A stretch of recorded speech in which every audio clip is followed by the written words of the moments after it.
Okay, I want to talk a little bit about the Social Security card and your Social Security number and the bankruptcy cycles in the United States. The United States was a republic for about 7 years. Through the Articles of Confederation, they owed money. They made the Constitution, which is a security instrument, securing the blessings and liberties for the rich people and their posterities. But they took that to the King of England and said, "Hey, will you help pay our debts?" He said, "Yeah, no problem." And at that time, the federal government of the United States lost its sovereignty, and it went into a 70-year bankruptcy cycle. And the states were put up as collateral. The state sovereignty was put up as collateral to secure the debts of the United States, because no one will do business with a country if they're debtors. They won't send you over a boatload of shit from whatever you're selling, and no one will do that because they don't know if they'll ever see their ship back again. So you have to be a person that pays its debt. You go into that. We entered into our fourth 70-year bankruptcy cycle in 1999. But look at your Social Security card. On the front is your name in all capital letters. That's you, right? Wrong. It's not you. It's a corporation. It's a fiction that was set up at your birth through your birth certificate in a trust, and you volunteered that, or your parents did, and gave that to the United States federal government, which is a corporation, a corporate fiction. And you pledged all of your labor as surety for their debts to the international bankers.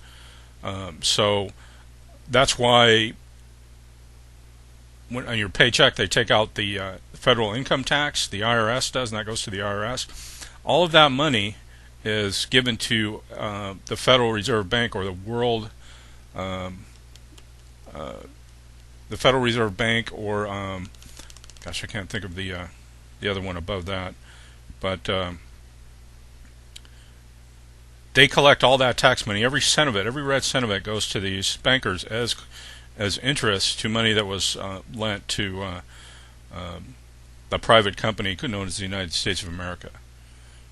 Okay, so, but what's interesting is since 1999, that was the end of the third international 70-year bankruptcy, and you'll notice every 70-year bankruptcy goes in cycles. And after the first 70-year bankruptcy was up, we had the Civil War. Because the southern states said, "Fuck you, we don't want to pay your debts. We're going to start our own country." It wasn't really about slavery. Slavery was already on the way out through international treaties and everything.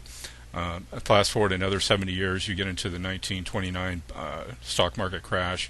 These are all contrived things that happen when the bankruptcy is over. The money is due, and if you don't have the money to pay, then you lose something else. And at the 29 deal, the only thing they had to put up now at this point, because they owed the money, was the sovereignty of you and me, the people. So what they did is that they made a corporation out of you, and so the name you see in all capital letters is not you. It's a fictional corporation, and they took that birth certificate and it's used as collateral to the bankers, the Rothschilds, the King of England, or the British government, and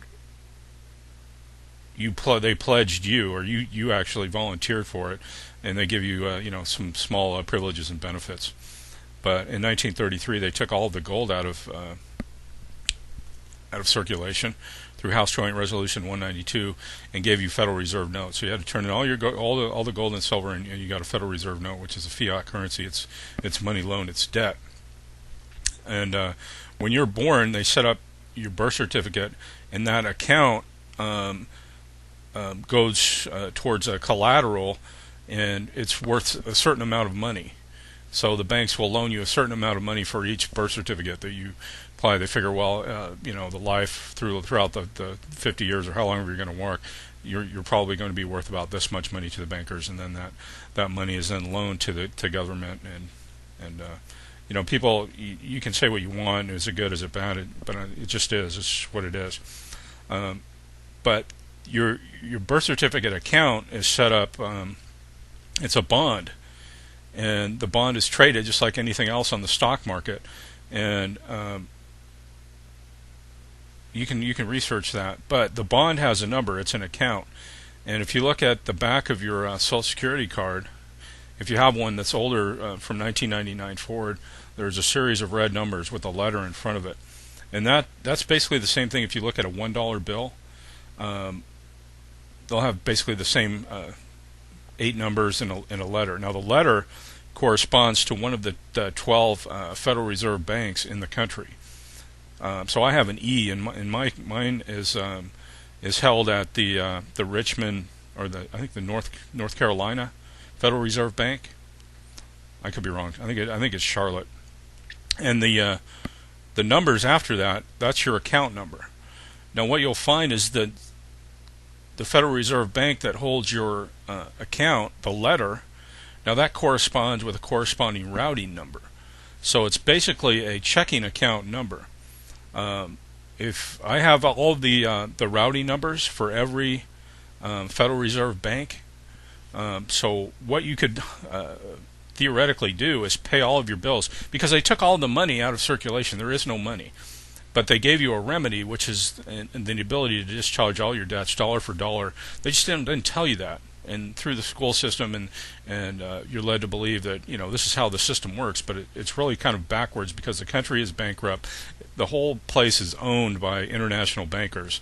There is no sovereignty, and you're reduced to a corporate fiction. That's why, but it's all under international maritime law, and there really are no laws. They're just statutes and codes now.